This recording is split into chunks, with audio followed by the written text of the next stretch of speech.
Hello दोस्तों। तो आज हम बात करने वाले हैं impact of new cold war के बारे में।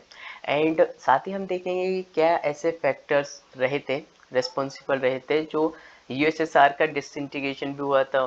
ठीक है। एंड कुछ ऐसी कंडीशन बनी थी जैसे बर्लिन वॉल भी गिर गई थी।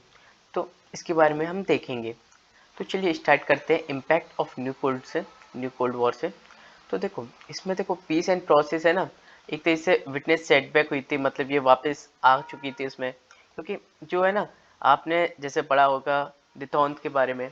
तो उसमें है ना, आप कह सकते हैं यूएसए एंड यूएसएसआर ने दोनों ने एक तरीके से पीसफुली कुछ टाइम तक आप कह सकते हैं इकोनॉमी पे ध्यान दिया था। फिर उसके बाद वापस से स्टार्ट हो गए थे इस चीज़ में। एंड देखो, फिर प्रॉक्सी वॉर बिगिन भी हो गई थी। प्रॉक्सी वॉर मतलब ये अफगानिस्तान में इन्वेंशन करना आपका यूएसएसआर के थ्रू, है ना। एंड साथ ही कन्वेंशन वेपन भी और नॉन कन्वेंशन वेपन भी स्टार्ट हो गई थी। नॉन कन्वेंशन वो होती है केमिकल बायोलॉजिकल वेपन, और कन्वेंशन गोला बारूद वगैरह, ये सारी चीज़ें। ठीक है। देखो, जो रेस है ना अब आर्म्स की है ना, वो भी बिगेन हो चुकी थी, चालू हो चुकी थी। एंड जो आर्म्स ट्रीटी है ना, उसको भी इम्पैक्ट पहुंचा था। ठीक है। तो ये चीज़ें हुई थी। अब कह सकते हैं it gives setback to process associated with detente. ठीक है। और देखो, 60 सेकंड था ना, वो भी आप कह सकते हैं ratified by US. And it create difficulty for both US and USSR.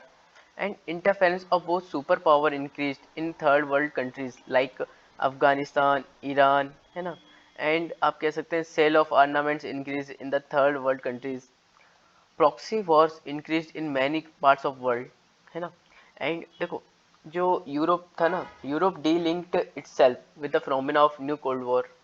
Okay. And factor responsible for the end of cold war.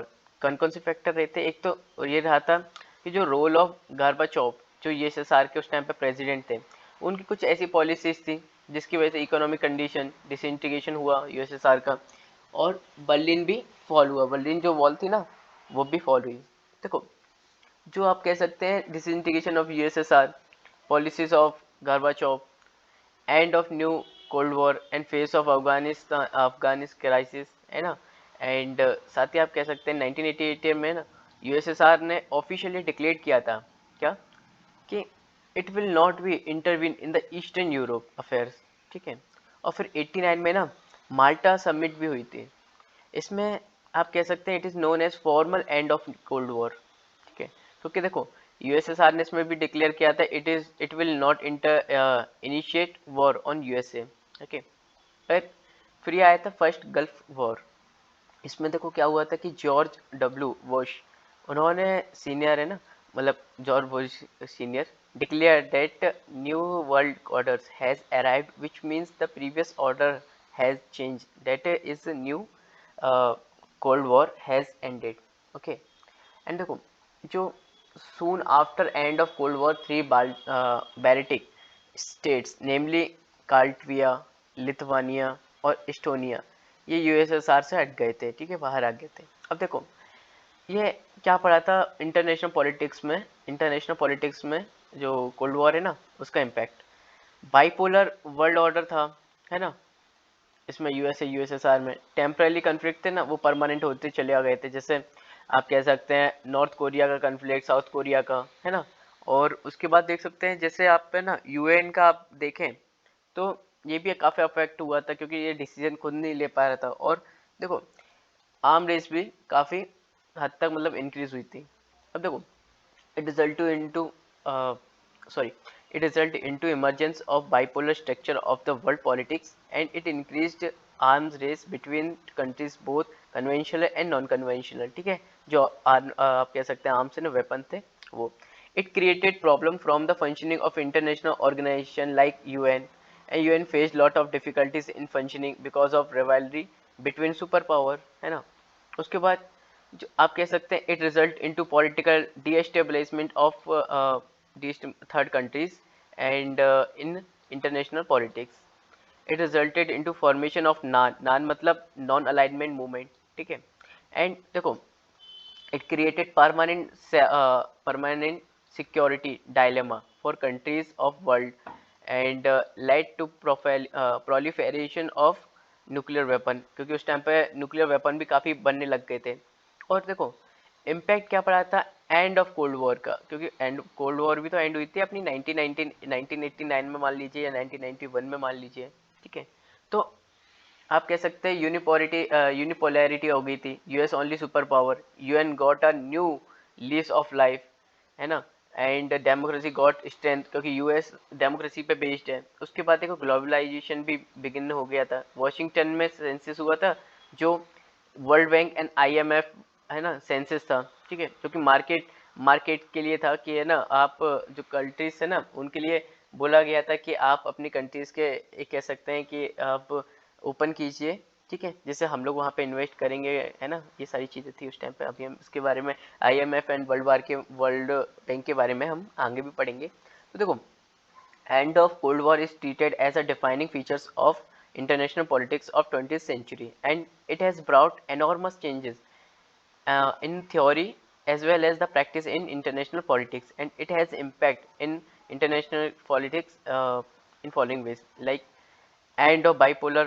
world order, rise of US hegemony, ठीक है, hegemony dominance, ठीक है, and it gives new lease of life in international organization like UN, and it lead to questioning of relevance of non-aligned movement, sorry NAM है ना, non-aligned movement, and it lead to dismantling of defense pact like Warsaw pact था, हमने previous video में देखा था वॉरशो कि ये किसके अगेंस्ट में आया था। आप कमेंट बॉक्स में इसका जरूर आंसर दीजिएगा कि वॉरशो किसके अगेंस्ट में आया था, है ना। एंड साथ ही जो है ना रीडिफाइन रोल ऑफ नेटो था ना, जैसे आप कह सकते हैं नेटो है ना जो उस टाइम पे चलो इसका आंसर मैं ही दे देता हूँ। नेटो था ना, तो उसमें क्या था कि ये ना जो अगेंस्ट में आया था वॉरशो के, सॉरी पहले नेटो आया था और नेटो के अगेंस्ट में आया था वॉरशो, तो जब बचा ही नहीं ना वो, तो फिर है ना अब नेटो का क्या ही मतलब। तो वो वही चीज था ना, इसके साथ साथ उन्होंने क्या हुआ था कलेक्टिव डिफेंस पैक्ट था, but as a protector of world peace and democracy का उन्होंने एक तरीके से आप कह सकते हैं रिवाइव कर दिया था। And it lead to enforcement of NPT, it resulted into progress towards global environmental regime, okay, and it lead to growth of multipolar world order। उसके बाद कुछ फीचर्स थे जैसे पोस्ट वर्ल्ड वॉर के, वो सॉरी पोस्ट कोल्ड वॉर के, ठीक है। तो फ्रांसिस फुकुयामा उन्होंने देखो बोला था कि हिस्ट्री एंड थेसिस, मतलब अब हिस्ट्री खत्म हो चुकी है, ठीक है। और इसी के साथ साथ है ना लिबरलिज्म एक तरीके से एब्सोल्यूट निकल के आया है ना, जैसे ट्रम्प एट एब्सोल्यूट आइडियोलॉजी निकल के आया है ना। आप कह सकते हैं कि ये ना जैसे LPG liberalisation privatisation and globalisation, मतलब हमारा अब वर्चस्व रहेगा, ऐसा उनका मतलब ओवरऑल उनका यही कहना था कि ये ना लिबरलिज्म अब कम्युनलिज्म वगैरह ये सब नहीं रहेगा, अब लिबरलिज्म रहेगा, सारी कंट्रीज को फॉलो करेंगे, है ना। क्योंकि देखो वहाँ पे इकोनॉमिक भी तो आप कह सकते हैं कि जब ये चीज़ें हुई थी ना तो फिर इकोनॉमिक के लिए भी जो एलपीजी था ना वो सब लोग अपना रहे थे। तो क्लैश ऑफ सिविलाइजेशन भी सैमुअल पी होंगटिंगोन जिन इनके द्वारा दिया गया था, इसके बारे में हम आगे देखेंगे, बस मैं आपको एक ओवरऑल आपको बता रहा हूँ। मार्शल मेलुहन जिन्होंने ग्लोबल विलेज के बारे में बताया था, ठीक है, the world is flat, Thomas L Fridman इन्होंने बताया था, एंड कॉम्प्लेक्स इंटरडिपेंडेंट ये बताया था अपने किहोनी नाइन है, ठीक है। एंड देखो अगर आप कह सकते हैं न्यू कोल्ड वॉर है ना वो स्टार्ट होने वाली है अपनी यूएस, मतलब एक तरीके से हो ही चुकी है, आप ऐसा कह सकते हो। देखो ये चाइना एंड यूएस इन दोनों के बीच है। यहाँ पे बहुत सारी चीज़ें आप कह सकते हैं जैसे पहले से अलग है, जो पहले कोल्ड वॉर हुआ था ना वो आइडियोलॉजी के बीच में हुआ था सिर्फ, है ना। पर यहाँ पे देखो आप कह सकते हैं कि इकोनॉमिकली टेक मतलब टेक्नोलॉजी, है ना, एंड आइडियोलॉजी ये सभी चीज़ें हैं। और देखो डिफरेंस क्या है कि जो पहले था ना आइडियोलॉजी के बेस पे बहुत ज़्यादा ही आइडियोलॉजी था, this is more ideological in nature, पहले वाली जो कोल्ड वॉर थी। बट अभी आप देखोगे ना तो ये काफ़ी चीज़ें आप मिलिट्री सॉफ्ट पावर ये सारी चीज़ें आप देखने मिलेगी कि मतलब चाइना कैसे काउंटर कर रहा है। अब देखो according to expert we again entering into the an era of strategic rivalry between two global powers namely US and China, and it is expected that Chinese economy will be surpass American economy by 2030 मतलब 2030 में, and देखो this new strategic rivalry more intense and more challenging for USA as compare to old जो cold war हुआ था ना USA and USSR के बीच में. अब today China has challenging USA on multiple front like technology, economy, military, soft power, etc. That's why it is said that containment of China will be difficult for US, and in the new polarized world in which China is being supported by Russia, Iran, and now Saudi Arabia has started allying with China, है ना. And यही चीज़ इसको आप देख सकते हैं. जैसे अब अगर फॉलोइंग इवेंट्स के बारे में बताएं ना, तो जैसे a new cold war has arrive. तो जो है ना अपना कह सकते हैं जो यूएस था ना, उसने चिप एक्ट लेके आया था 2022 में, जिसमें क्या हुआ था, प्रिवेंट किया गया था China from having access to sensitive chip technology. It will be slow down China's growth in many areas, है ना. And USA summit for democracy in which all democratic nations world including Taiwan was invited, and this summit is indication that USA will bring together all the democratic nations of the world to put pressures on democratic countries like China. अब यहाँ पे ना जो आपने act समझा ना, ये chip act, इसमें क्या हुआ था ना कि यूएस ने अपने अपने जो भी थे ना सिटीजन्स, उनको बोला था कि आप ये कंपनी छोड़ दीजिए, मतलब आप जो चाइना की कंपनी में काम कर रहे हैं उसको छोड़ दीजिए, नहीं तो हम आपका जो सिटीजनशिप है ना वो आपकी यहाँ से हटा देंगे, ठीक है, यूएस से. और देखो दूसरे वाले में मतलब ये हुआ था, उन्होंने आप कह सकते हैं समिट भी हुआ था, जिसमें ये जो डेमोक्रेटिक कंट्रीज थी सारे इकट्ठी हुई थी और प्रेशर बनाने के लिए वर्क किया गया था.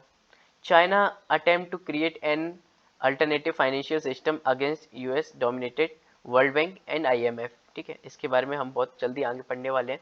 इन चाइना एक कम्युनिस्ट आप कह सकते हैं, एक सिंगल पार्टी रूल है ना, कम्युनिस्ट पार्टी रूल है. China Belt and Road Initiative is another area of strategic rivalry between these two global powers, and frequency of high-level visit from US to Taiwan has increased. ठीक है, इसके बारे में हम future में पढ़ने वाले हैं, ठीक है. तो आप इसको अभी इतना ज़्यादा देखिए नहीं, क्योंकि देखो ये अभी थोड़ा सा आप कह सकते हैं थोड़ा सा मैंने लिंक किया है. और यहाँ पे ना आप कह सकते हैं इस जगह पे ना जो इंडिया का रोल है ना वो काफ़ी बढ़ जाएगा. क्यों? क्योंकि देखो इंडिया है ना, आप कह सकते हैं कि एक तो एशिया में सिर्फ इंडिया ही है, ठीक है, जो चाइना को आप काउंटर रखने की ताकत रखता है, ऐसा आप समझ सकते हैं. और देखो इंडिया की जो इकोनॉमी है ना वो भी बहुत फास्टेस्ट ग्रोइंग है. और सेकंड अगर पॉइंट देखें ना तो उसमें देखो उसमें यंग पॉपुलेशन है, और साथ ही ना उसकी जो रीजन की जो आप कह सकते हैं जो स्ट्रेटेजिक लोकेशन है, उसके बाद इंडियन ओशन रहा, ठीक है. ये सारी चीज़ें देखें ना तो आपको अपने आप सारी चीज़ें मालूम पड़ेगी, strategic location, democratic credentials, growing economic power, young populations, and देखो position of India ocean region. तो ये सारी चीज़ें आपको ना आपको कहीं ना कहीं आपको खुद ही मालूम पड़ जाएगा, और इसके बारे में हम इंटरनेशनल रिलेशन में और आगे पढ़ने वाले हैं. तो बेसिकली आपको इसमें टेंशन लेने की कोई ज़रूरत नहीं है. आप सिर्फ इसको इसके जो वीडियो मैं शूट कर रहा हूँ उसके थ्रू आप चलते जाइए, आपको सारी चीज़ें स्टेप बाय स्टेप एकदम क्लियर होगी. तो होप आपको ये सारी चीज़ें समझ में आया होगा, एंड साथ ही आपको कोई इशू नहीं होगा. और साथ ही मैं बता दूं कि अगर आपको कोई भी इशू आ रहा है या कोई भी आपको दिक्कत है तो आप कमेंट बॉक्स में अपना कमेंट ड्रॉप कर सकते हैं. होप आपको वीडियो अच्छा लगा होगा. तो मिलते हैं अपने नेक्स्ट वीडियो में. Thank you and thank you so much.